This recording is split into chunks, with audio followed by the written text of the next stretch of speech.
Right.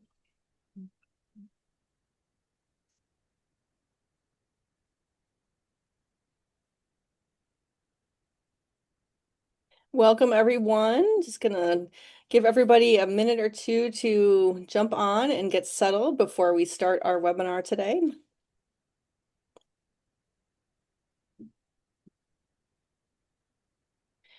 If you are up to it, would love to see where you are calling in from or watching from today. If you want to pop into the chat where you are calling from. I'm in Rochester today, beautiful sunny day, so nice to be enjoying the end of the summer here.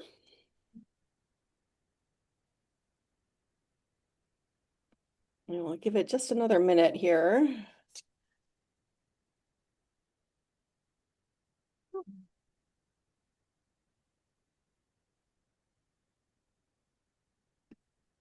Great to see where everybody's from, all over New York State. Nice. Another Rochester. Yes. Julia, Antoine, excellent. My Rochester folks here on the call.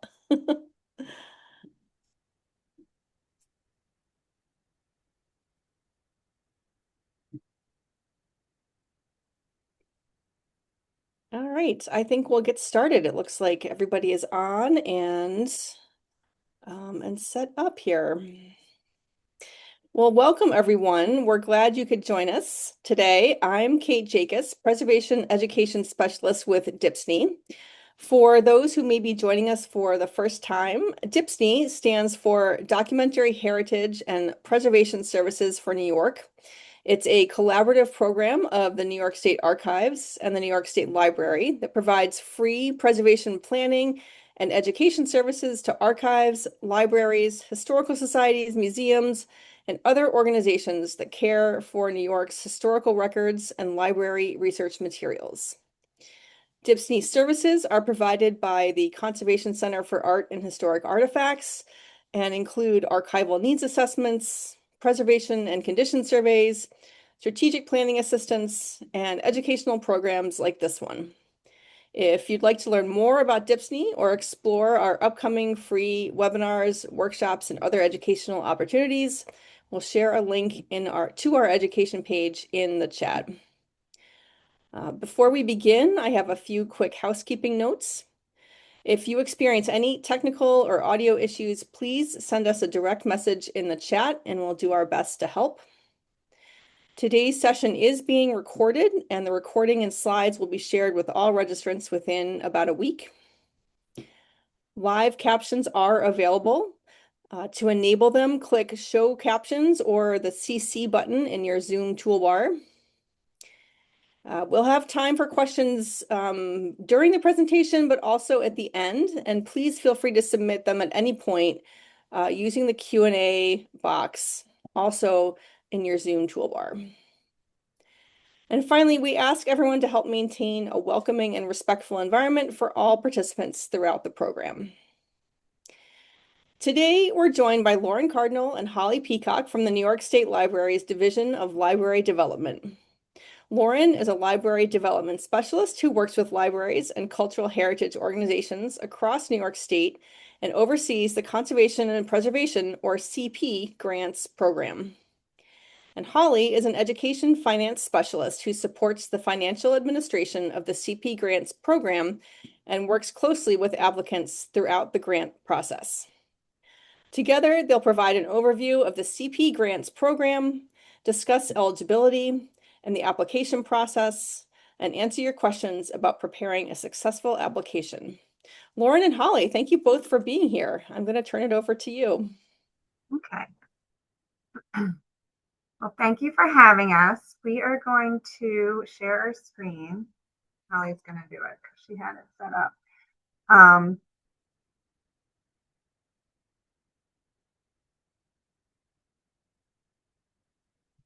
Thank you. Okay, so as Kate said, we are here today to talk about the New York State Program for the Conservation and Preservation of Library Research Materials Discretionary Grant Program. So that's a real mouthful. So we like to call it Conservation Preservation Discretionary Grant, or even CP Discretionary Program. So you'll hear us call it a few different things. I do want to say right off the bat, it does say library research materials, but you do not need to be a library or have a library to apply for this grant program. I just want to make that clear from the beginning. So as Kate said, we're going to go over the program first, the grant guidelines, the kind of projects we fund, and then we'll get into the application process, and then we'll get into some of the more technical financial forms and things like that. And we will stop for questions along the way. So here is our contact information. As Kate said, these slides are going to go out to you.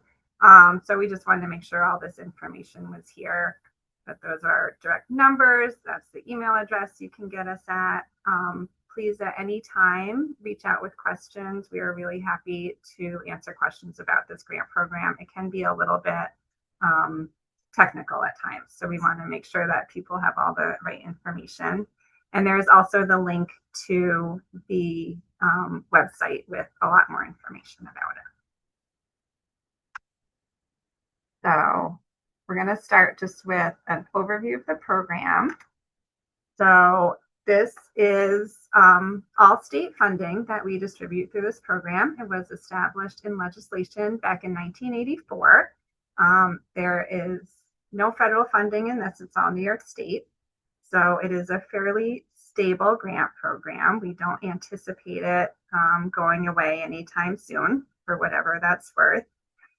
We have about $500,000 a year to give away, so a good amount, with a minimum grant award of $2,500 and a maximum of $45,000.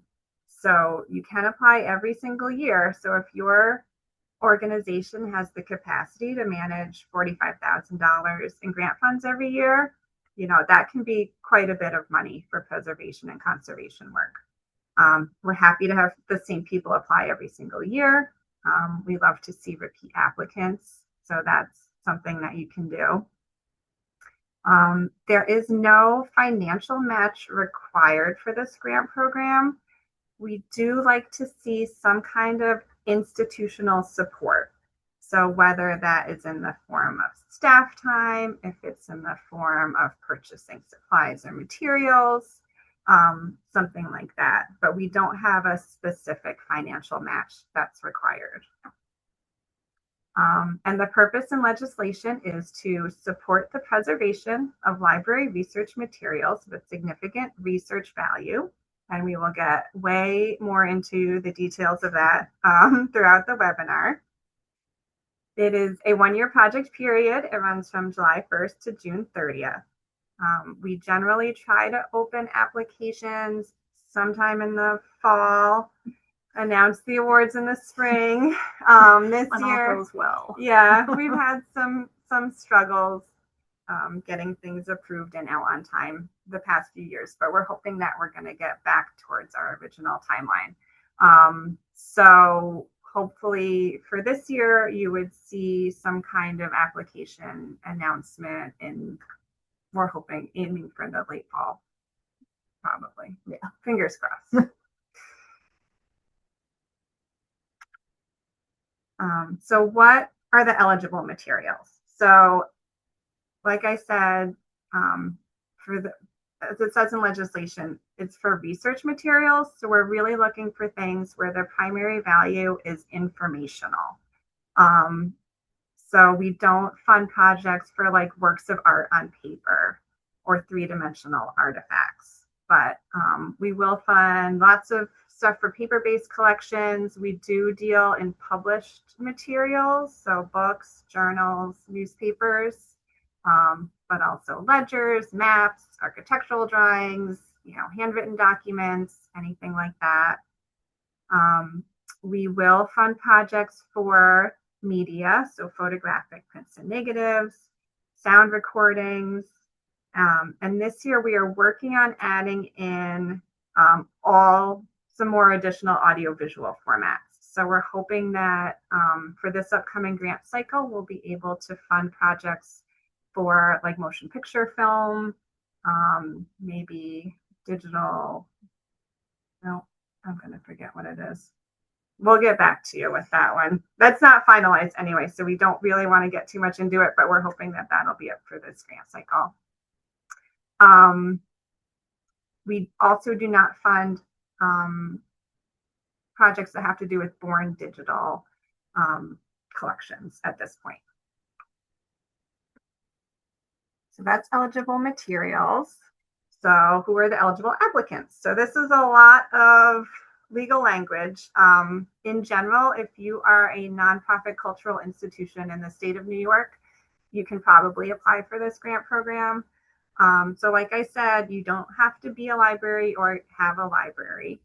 So you could be a museum, a historical society, you could be a library, you could be a college or university or a college library. If you are not sure if you fit in this category, please reach out to us. We can tell you if you are an eligible applicant or not. And you can see at the bottom some of the entities who are not eligible to apply. So what we're looking for beyond that is your organization would have a collection of research materials that is accessible to the public in some way. So even if people can just come make an appointment and look at your research collection, that would be that would count as an eligible applicant. Eligible expenditures. So there's 3 categories of expenditures under this program: personnel costs, service and consultant contracts, and supplies and equipment. We don't fund overhead or indirect costs. We don't fund the acquisition of new materials. And we don't fund salaries or benefits for existing personnel. So if you have a staff member who is putting in time overseeing this project, that's where we would kind of see your institutional contribution.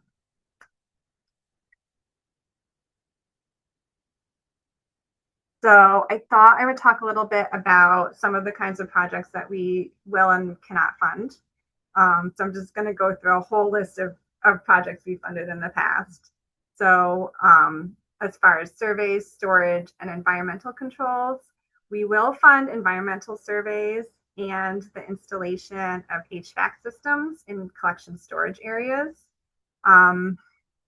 We would want to see that this work was being done by a specialized environmental surveyor or a specialized HVAC company.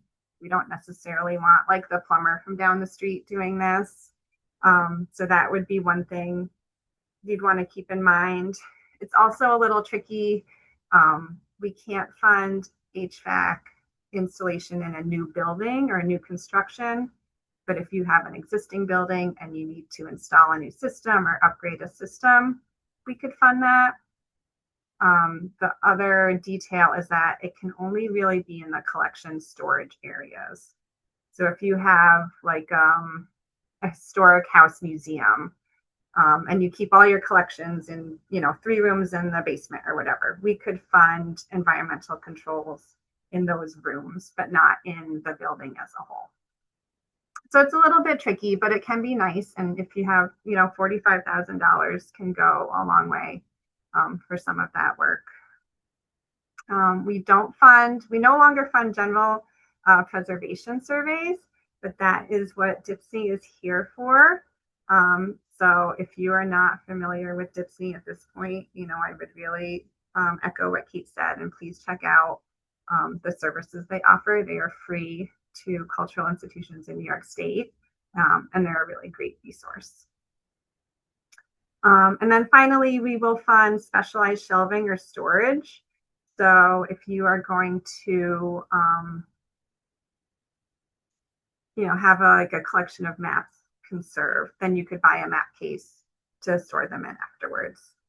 Standard library shelving, that would be something we would see as like your institutional support.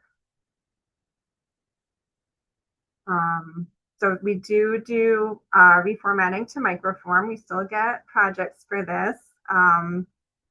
So there is a specific microform guidelines agreement in the grant guidelines that if you're doing a microform project, you need to read that and sign it and make sure that your project is following those guidelines.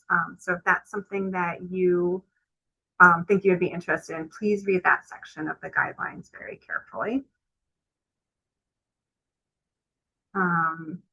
We also will do other reformatting. So we'll fund photographic negative duplication, copy prints of photographic images, sound recordings. We will fund the digitization of sound recordings. That is the only digitization we'll fund under this program. Like I said, we're hoping to add audiovisual recordings to that this year.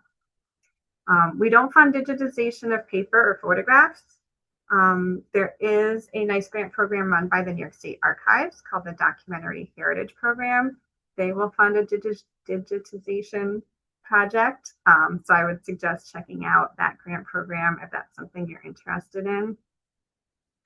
I also wanted to put in a plug for the Empire State Library Network. So if you don't know who they are a collection of 9 reference and resource library resource councils that cover the entire state of New York. You do not need to be a library to be a member. There is a small annual fee. So if you're a library, a historic society, a museum, you are under one of the ESLN members. You can pay a small annual fee each year, and a lot of them do have small grant programs for digitization. So they're a really good resource too, if that's a kind of project that you're looking for funding for. So we also get a lot of physical treatment proposals. These kinds of projects we do a lot. So collection cleaning, protective enclosures, rebinding. We will fund major conservation treatments. In that case, we would want to see that the research value of the materials is significant enough to justify that cost. But that's something we're happy to fund. We don't fund physical processing of collections, but again, the New York State Archives, the Documentary Heritage Program does provide grant funds for that. So that's another good place to look at. And these are some random things. We will fund disaster recovery. It's a little tricky because the timeline to apply is so long, but if you have had a disaster that affects your collections, we can provide funding for that. Disaster recovery, research, bibliographic activities that would go along with the preservation project. We will fund that too. So I'm going to talk a little bit more about this more when we get to the application part. But we just kind of wanted to emphasize the standards and vendor qualifications. This is something we've had a few applications have trouble with in the past. So all the work done under this grant program must be done in accordance with standards and best practices. And we need supporting documentation for any vendors or consultants that you hire. And so you can kind of see a list of the documentation we're looking for. But we do ask if you're hiring outside vendors or consultants that you get at least 2 bids. You do not need to choose the lowest bid. Obviously, we want to make sure that the costs are reasonable and that they match up with the work being done. But we want you to pick the best person or the best vendor for the job. There are cases where you can't get 2 bids. So I know people have been having, you'll go out to like 3 microfilm companies and 2 of them will decline to give a bid and you can only get one. Or there's only one specialized HVAC installer within 6 counties of you. So that's fine. We just want to know, we tried to get several bids. This is what we did. This is the only one we could get. And then you still include all the supporting documentation. And then the qualifications of the key project personnel. So like I said, I'm going to talk about this a little more later, but we just wanted to kind of make sure that we went over this part because it's pretty important. And if you don't have enough supporting documentation, we may not be able to score your application. So it's just really important. So we want to make sure people are aware of that. So I think that's a good place to stop. I don't know how to get out of this. And do you want to stop sharing? Sure. You can, oh, you'd already stopped the sharing. Okay. 2 questions on the Q&A section. Somebody asked about fiscally sponsored nonprofits. That relates to, I think, the kind of the earliest part of the presentation. If they're eligible. Yeah. I don't know what a fiscally sponsored nonprofit is. Can they provide Yes. more detail on that? Whoever wrote that, please elaborate in the questions and we'll get back to it. Another question is, our library has a number of books we want to digitize and are considering purchasing a book scanner for this purpose. Would that be an eligible expenditure or would that fall under computer equipment?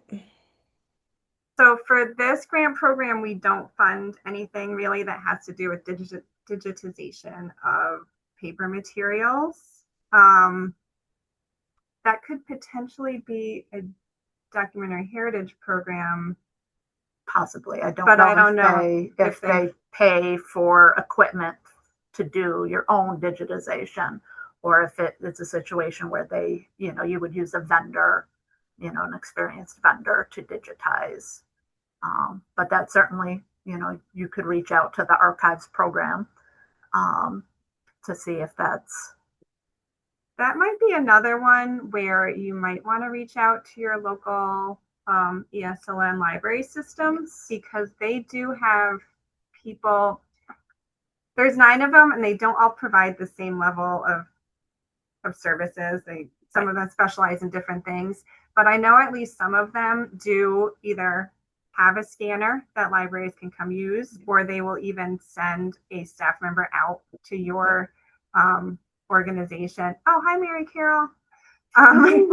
Mary Carol is the director of one of the library councils. So she just put in the chat, some of the councils do have equipment to lend and some do digitization. So that's something I would recommend checking with your local library council. Do we have a list of vendors we would recommend for various projects? That's a good question for DIPSNY.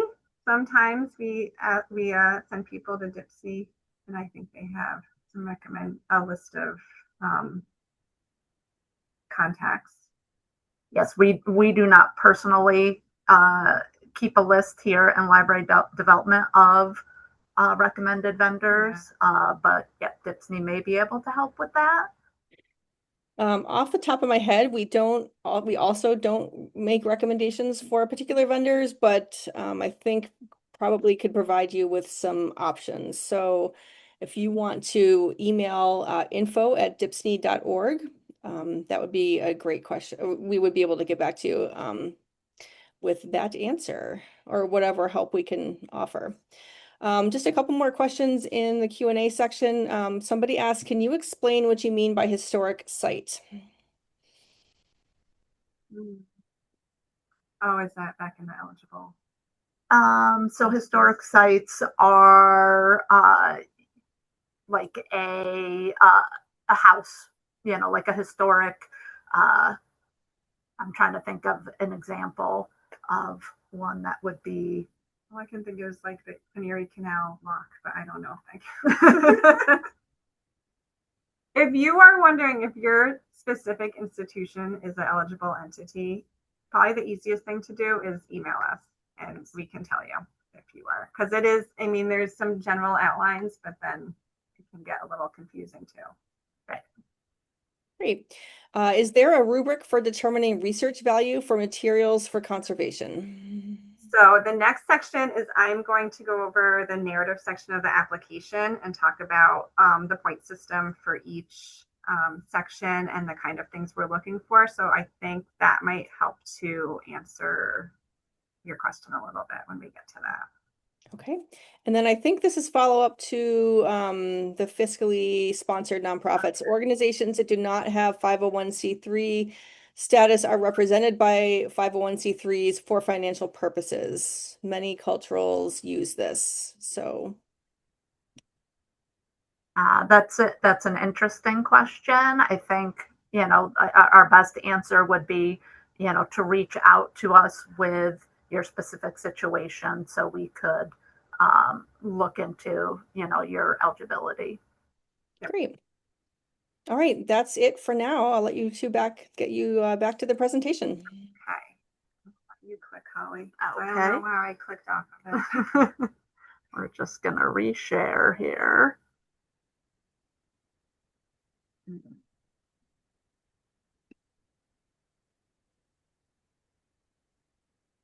you go. Okay.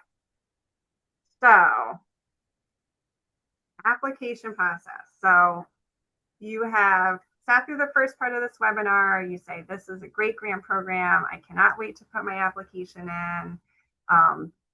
We would say there are two things that you should do pretty early, which is one is pre-qualification and two is get set up in our grant portal. So I know everyone dreads this part. If you want to apply for a New York State funded grant program, you are going to need to pre-qualify in general. This is not our process. This is a New York State requirement. So it happens through the statewide financial system, SFS. So you would first register in SFS and then complete the vendor pre-qualification process. It does take some time to set up the first time you go through it. And this grant program, and I think any New York State funded grant program, you have to be pre-qualified by the application deadline or your application cannot be scored. Once you do the initial process, you do need to renew it every year, but that's a lot easier. You just have to send in a few documents. So I would say, if you think at any time in the next several years you're going to want to apply for a grant program through New York State, I would just say, please go ahead and do the pre-qualification and just renew it every year. And that way you're all set. If you see a funding opportunity come through, you're ready to apply to it. There are a few exemptions. Public libraries, for instance, don't need to pre-qualify. But in general, probably most of our applicants do need to pre-qualify. Unfortunately, we do not have access to the SFS pre-qualification system, and we can't really answer questions about it because we can't see what's going on in there. So when you get the slides, there is a link to the SFS pre-qualification page and resources in there. It's a pain, but I think it's worth doing, and not just for this grant program, but for a bunch of them. The other thing I would say do early is get set up in our application portal. So we receive applications through the LD grants portal. We do have a specific form to fill out. Let me see. This will come up. So this is the form. It's very simple. It's not a big deal, but then it'll give you, you'll get a logon and a username. And the one thing I wanted to show you is, I found this little laser pointer thing. I love it. So it is going to ask you when you request an account, what kind of access you want that account to have. So in general, we would only want to give really one submit access per organization. And we would want that to be someone with some authority. So I know everyone is different, but it could be the director, it could be a board member. If you only have one paid staff member, maybe it's that person. If you are part of a really large institution, you might have a grants office or a finance office with a grant coordinator. That would probably be the person to have submit access. You can give other people edit access. So if you have maybe the program manager who's going to be overseeing the project, you could give them edit access. They can put all the information in, and then like the director could go ahead and submit it. I'm going to take a sip of water real fast.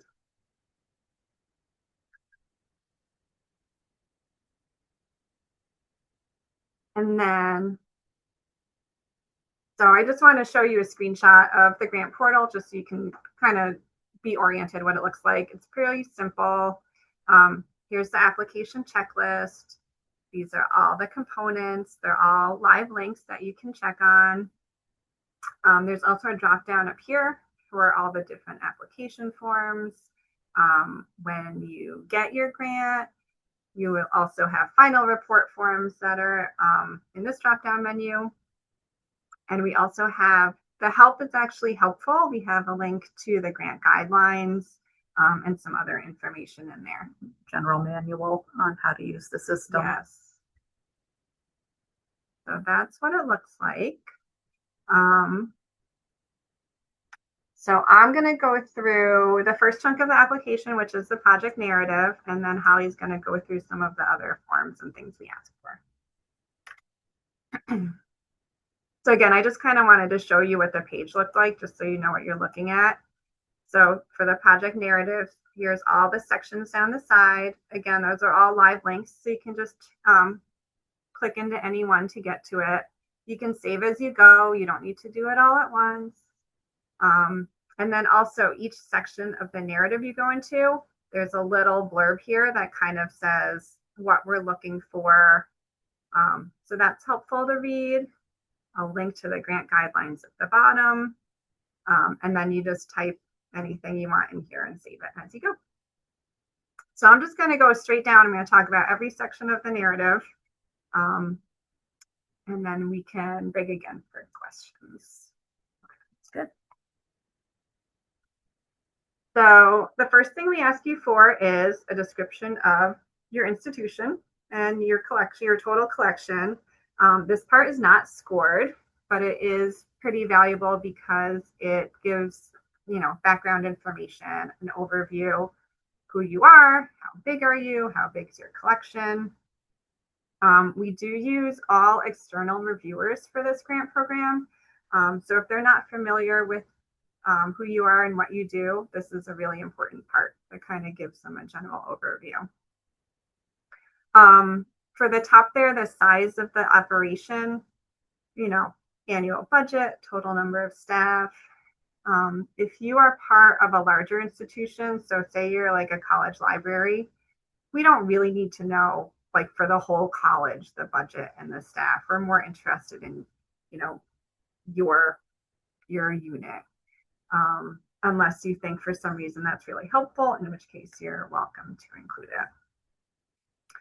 And then we ask for information about your total collection of library research materials. So not just what you're applying for under this grant, but your overall collection. So then this is the first part that's scored. This part is worth 20 points. Institutional commitment to conservation preservation. So this really is giving a general overview of, what your preservation program looks like. So that first section here, institutional conservation preservation activities, do you have a long-range plan for preservation? Do you have preservation priorities established? If you've had a general preservation survey done, you can kind of summarize it there. You can also attach it to the application, which is super helpful. I would highly recommend that if you have a preservation survey. We want to know, how much funding are you spending on preservation every year? Are you getting funding outside of your institution? Do you have other grants? Things like that. So that's what we're looking for that first bullet point. For environmental conditions in which preserved materials will be stored. So we really want to know about the storage conditions that you have for your collections. If we're giving you $20,000 to preserve some part of your collection. We want to make sure that after they're preserved, they're stored in, under adequate controls.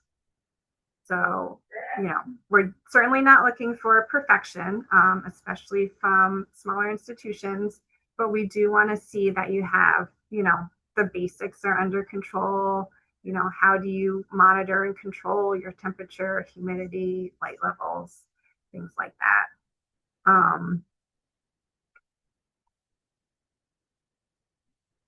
If you're doing a project that is about, so like installing some kind of environmental monitoring system or something like that, we'd want to see the technical specifications for that kind of project. Preparations for disasters.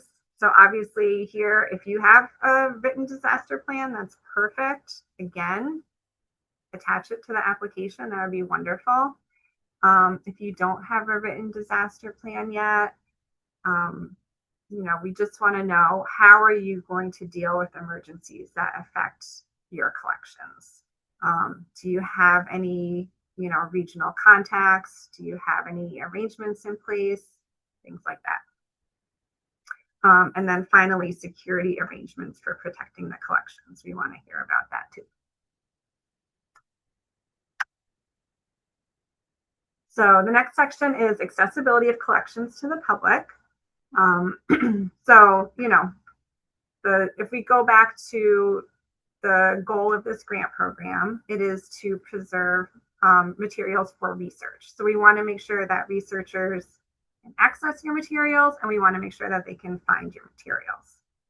So the access policies and practices of the institution, we're looking for things like, how many hours are you open? How many people did you serve last year?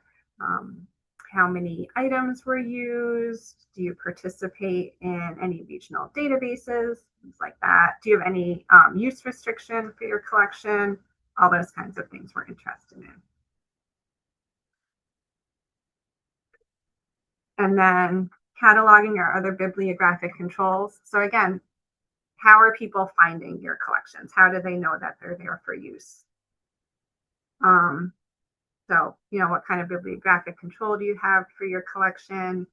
Do you participate in OCLC or other kinds of regional databases? And then ownership of materials. So obviously, if you own the collection, that's the best. If their materials are on deposit, we do want to see the deposit agreement, and we would ask that that would be included as an attachment to the application. We really want to make sure that these materials are going to be permanently accessible to the people of New York State.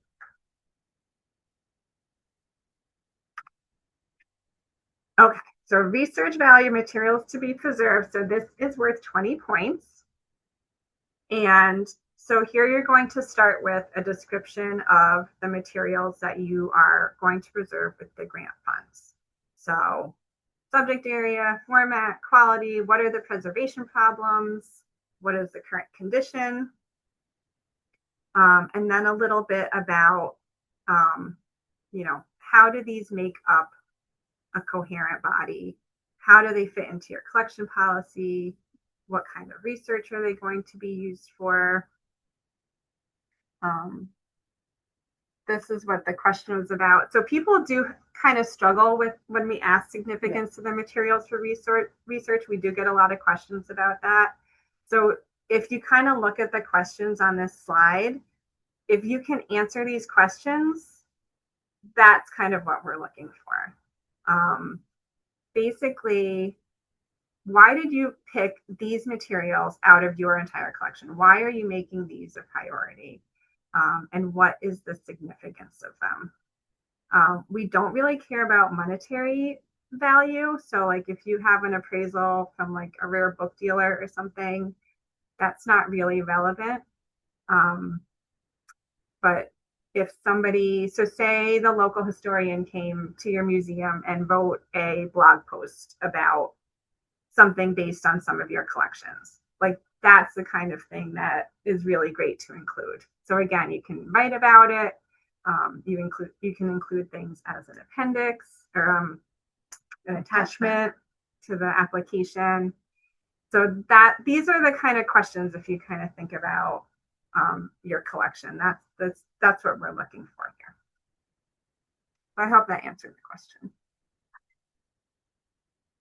Okay, and then this is a big part. So the plan of work. So here you're telling us what exactly you are going to do. So this section is worth 30 points. There's a few different components. So the first component is the timetable. We really want this to be very specific. So we want to make sure that the work you're proposing, that this is a realistic schedule and that it can be done within the project period, which remember is 1 year. So you really want to think about that when you're kind of coming up with the plan of work and what you're going to do. So the second component is conservation preservation activities to be carried out during the project. So the application must describe the project in sufficient detail to enable reviewers to assess the technical soundness of the proposed techniques, the appropriateness of the materials and methods to be employed, and the suitability of the plan of work for the preservation of the specific library materials to be preserved. And I sound like I'm reading from the grant guidelines because I am, because that's really specifically the level of detail that we are looking for here. So vendor proposals and cost estimates. So again, these are really important if you're hiring an outside vendor or an independent consultant. They need to include their treatment proposals, and the details on that should be the same. What is the work to be performed? What materials and techniques are they using? How many hours is it estimated to take? What is the cost estimate? It really needs to have the level of detail where the reviewers can make sure that this is a good proposal and a good project. And then finally, we want to know about the personnel and the vendors involved in the project. So for the project manager, you do list someone on the cover sheet as a project manager. This should be a member of your permanent staff who is going to be running the day-to-day operations of the project. If you are going to use existing staff, so yeah, I'm going to get in trouble. So Holly's going to correct me. It is tricky. We do not, like I said, we don't pay for salaries for existing staff. So in general, if you have your project manager time or your existing staff time, that would be your institution's contribution to the project. There are some cases where, say you have a preservation specialist who works 20 hours a week. You're going to give them an extra 5 hours a week paid for with these grant funds to work specifically on this project. That would be okay. Correct. It needs to be very clear in the grant application that these are additional hours, that they are only for this work, and that's what the grant funds will be used for. So that's a place people can get tripped up sometimes.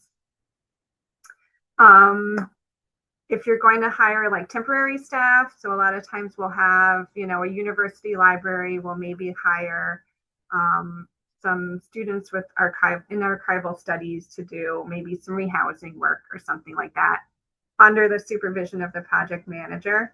That's fine. We will pay for that. You generally won't have resumes for them when you apply. So we would want to see a job description with some minimum qualifications.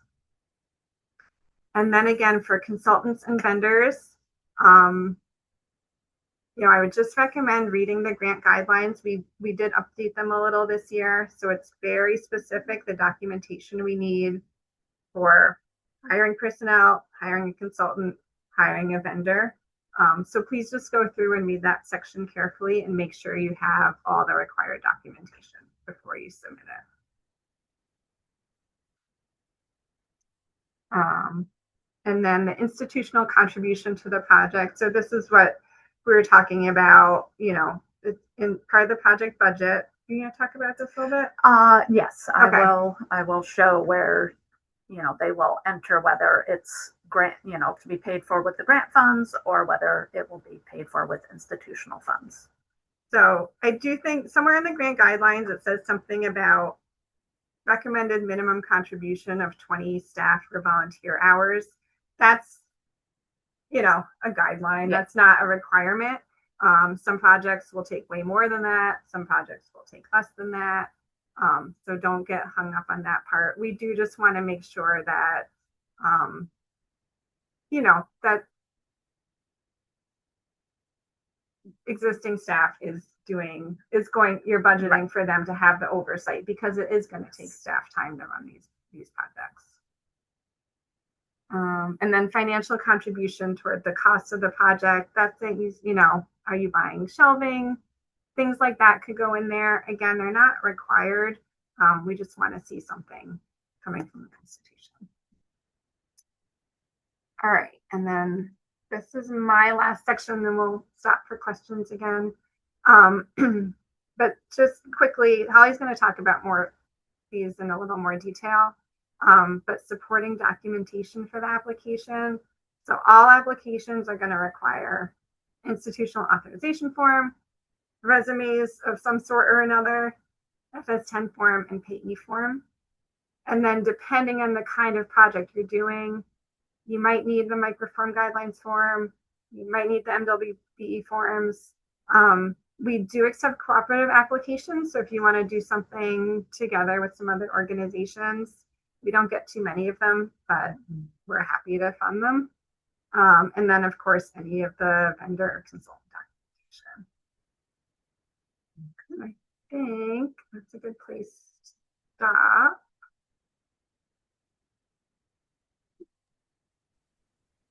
You ready for some questions? Yeah. This was from the kind of the earlier part when you talked about the kind of process to get into the state system. Just does an organization need to be registered through the New York State Grants Gateway to apply? So the registration and the pre-qualification that you used to do through the Grants Gateway, it's now being handled through SFS. So it's basically the same process. It just changed hands within the state structure a little bit. So yes, you can be completing both at the same time, though. You can start your application, with us at the same time that you're completing the pre-qualification components. You just need to have been pre-qualified. So not only completed your documentation in SFS, but actually have had it reviewed and approved by the state, where you're officially pre-qualified by the application deadline. But don't think you need to have actually been pre-qualified before you start the grant application itself. You can, be doing them simultaneously. So a related question here in the chat says SFS pre-qualification is on an annual basis. So even if you're pre-qualified under SFS, by the time you're applying, by the time you get an official award letter, your pre-qual status might have expired and the process needs to start again in order to access funds. Can you explain that? You don't need to start all over again. Yeah, you don't need to start over again. And I will say I'm not familiar with that requirement that the pre-qualification needs to still be you still need to be officially pre-qualified, and not expired to access your funds. That very well may be true, but because we're not on that sort of end of it, I've not run into that particular situation.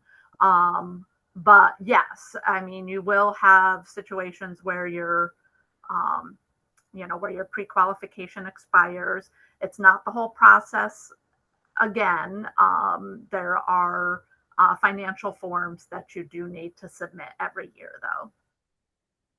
Perhaps NYSCA grantees. Yeah, we are not re-granting. These funds are not re-granted funds. No, they're not. They're not re-grants. But Yeah, the as long as far as being able to have your application reviewed, you only need to be pre-qualified as of that application deadline. And then one last question here. If an organization is already a NYSCA grantee, would that disqualify us from applying for your funding? Not as far as I'm aware. These are separate funds. Yeah, from that. We only, there's no questions in the application regarding that. That's not anything that's looked at. So I would say, as long as it's potentially if it's a separate project, right.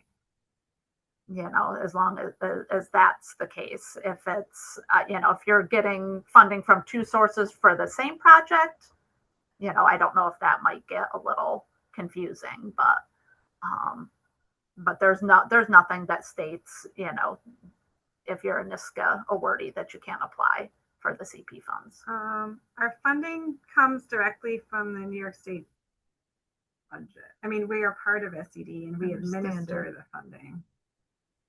Is coming from NYSED. So the funding for this grant program is part of the state budget. It's part of our overall library aid funding that comes to NYSED, and then specifically used for this program. All right, great. So we have about 10 more minutes or so. Does that Okay, seem like you can fit in through as quickly as I can here. All right, excellent. We'll go back to the slides then. Okay. So I am going to talk a little bit about the how to complete your budget. So, as you saw previously, there is the checklist. You will access the budget either through the checklist or those drop-down menus. There are 5 categories for expenditures. There's personal services, benefits, your contracted services, supplies and equipment, and travel. As we kind of already alluded to, you will include all your projected expenditures, whether those will be paid through the grant funds themselves or institutional funds. Okay, so the first category is your personal services.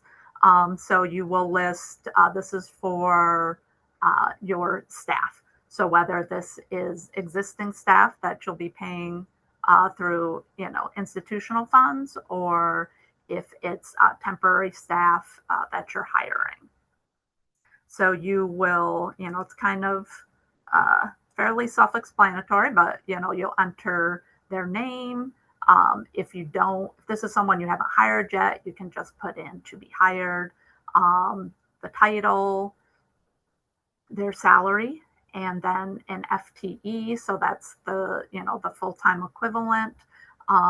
This is for the project itself. So, if someone spending 20% of their time, it would be like a 0.2. Once you hit the save button, it will actually multiply that salary times the FTE to come up with an actual, dollar amount here. So again, if this is someone that's existing staff just using their normal hours, that's going to be, dollar amount will go under institutional contribution. This is somebody temporary that you're hiring, and you're going to request grant funds for that. You will fill in the amount that you're requesting under the grant funds. Should not exceed whatever number here is in this box, because that is going to be sort of the total for the project, again, based upon their salary and the anticipated amount of time. And then you just hit save personal expenses. A little tip for any expenditures that you're adding into the budget, each time you add one, hit your save button. Okay, if you need to add more than one item, you just hit the add button up here. The system will keep track of each category. So your total for personal services and then your totals for the project as a whole. So you'll have your institution contributions and the amount requested. Okay. Here, you can put whether that's professional or, support staff, just a little drop down menu.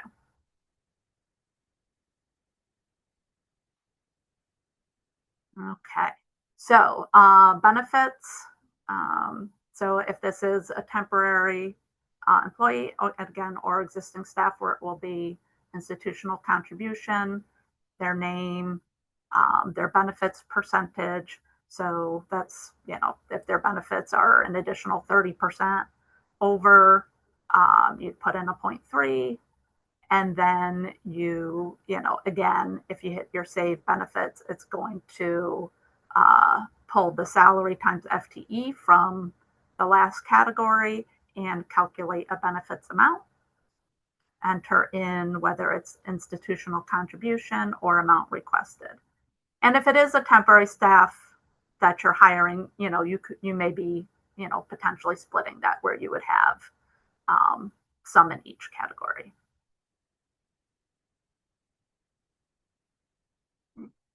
Contracted services. So this is where you're going to put your vendors that you would be hiring. So whether that's going to be, a consultant who you're getting, technical advice from, or whether it is a company that's actually going to be performing some type of preservation or conservation work. So for service type, you will put whether this is consultant or contracted services, and sort of the difference is explained above, who it is that you've chosen, a short description of what they're going to be doing, and then again, what would be, the amount requested, from the grant, and whether, if you're also contributing anything out of institutional funds. So again, add button, if you're doing more than one item. Okay, supplies, materials, and equipment, same idea, except you'll do a quantity. So if you're, ordering, map cases, let's say, the quantity, a description of what it is you're purchasing, the cost per unit. Okay, again, you'll get a quantity times price. Probably have to hit the save button to have that pop up. Who you're going to be purchasing these items from, and then again, whether you're requesting grant funds or institutional contribution. The one thing on here, so you will choose whether it's supplies and materials or equipment in this drop-down menu. We are still in the process of kind of updating some information, but we did just have a change where equipment starts at 10,000 for any one item. So if you're ordering, equipment that's under 10,000, you actually just enter it as supplies and materials. Kind of an odd thing, but how the state works. Travel expenses, not going to have a lot of call for travel expenses on the grant. I have seen things where you might have some travel expenses if you were delivering items for treatment or something. So just a description and, the purpose calculation of cost is just like, is it a daily rate, flat rate, or X number, per mile. Okay, so that is all the categories for the expenditures. So in addition to completing that online, there are paper budget forms that need to be signed and submitted to us. And then these, end up going to our grants finance office. So in the system, it will actually pre-populate the FS10 for you. This is from the checklist. When you click on FS10, it's going to take you to this page. You will be able to print off. We recommend the PDF. Please don't send us the HTML version. So you click on the PDF, you're going to print off 3 copies. You will verify that each of the categories are, populated how you entered them, in the system, that everything is accounted for. Some people, just a little reminder, if you go back and change your budget after you've printed off the forms, please print new forms so that what you're mailing us actually matches to what's online. It may put it in a little different order, I'm not sure why the system does it, but, and that's okay. On the back page of the budget, it's going to have a summary of each of your categories. Okay. And then on the bottom, you will have the chief administrative officer or, their designee, date and sign. If the name, because you will probably have a typed in name in here, which will pull from one of our databases.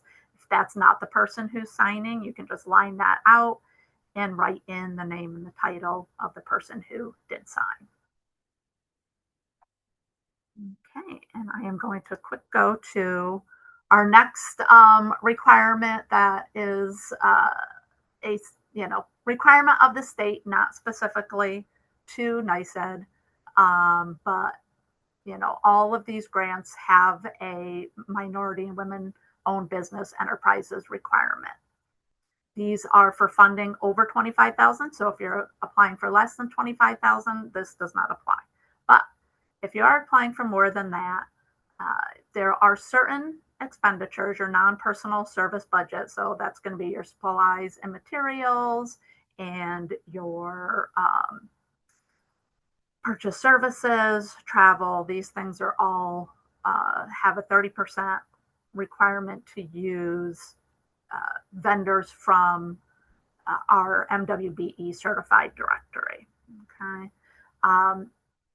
In all honesty, for this program, that can be very difficult to meet, but you can achieve compliance in 3 ways. Either full participation, which means yes, your vendor or your, the things you're purchasing are within the directory.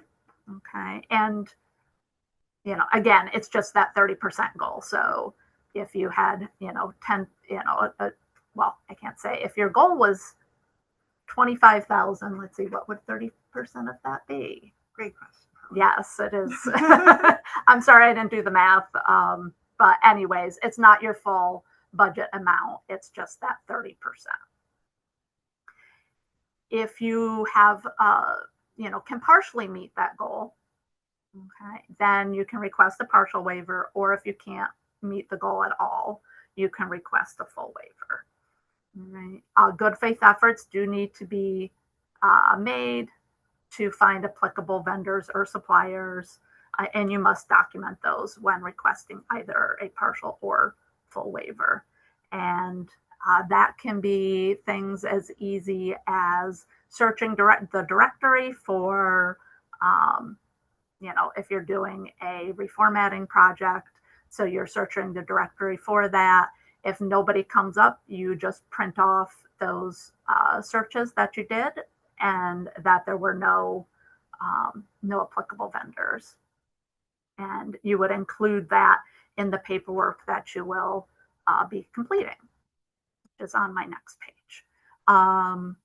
So there is a goal calculation worksheet where you will just be entering in that budget amount, and it's going to calculate what the, or you'll calculate, what the goal is.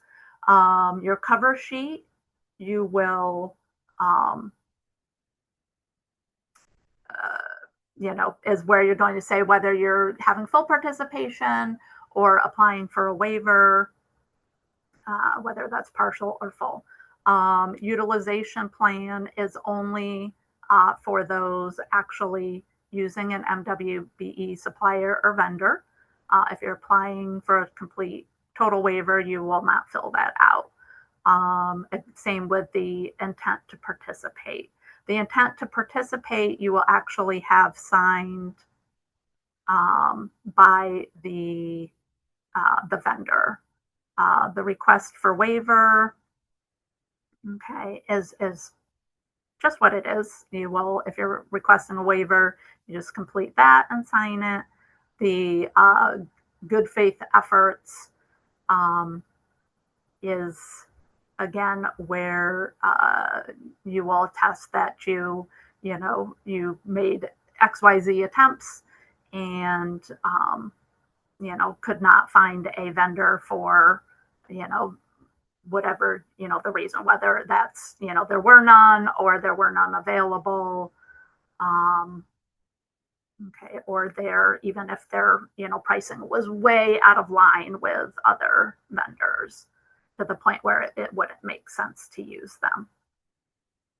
And then the EEO staffing plan, everybody has to fill out.